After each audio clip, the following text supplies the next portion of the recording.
Ce qui m'inquiète beaucoup, ce sont les finances de l'État.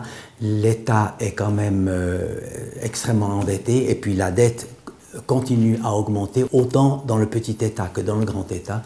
Et ça, c'est une perception qui est relativement grave.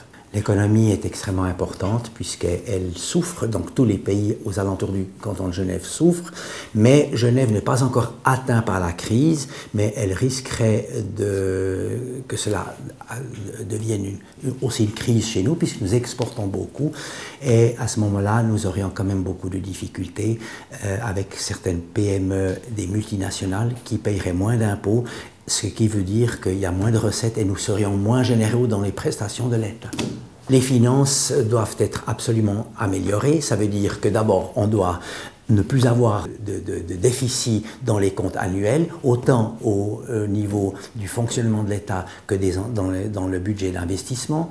Et puis, d'une autre part, il faudra compter certainement avec le frein à l'endettement qui consiste à augmenter les impôts et à diminuer les prestations. Donc, comme ça, tout le monde fait des efforts. Mais ma solution, c'est surtout de baisser les prestations dans le social, parce qu'il y a énormément de gens qui bénéficient du social. 135 000 personnes reçoivent une prime pour payer leur prime maladie et 20 000 personnes bénéficient de subventions pour payer leur loyer dans leur appartement. Si nous avions un représentant au Conseil d'État, eh bien à ce moment-là, nous aurions un certain pourcentage dans la décision.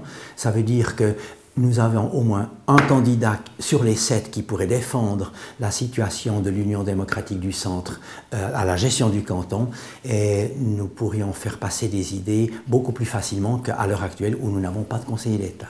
Compte tenu de tout ce que nous avons dit tout à l'heure, il est évident que nous devons voter la liste numéro 6 pour le Grand Conseil.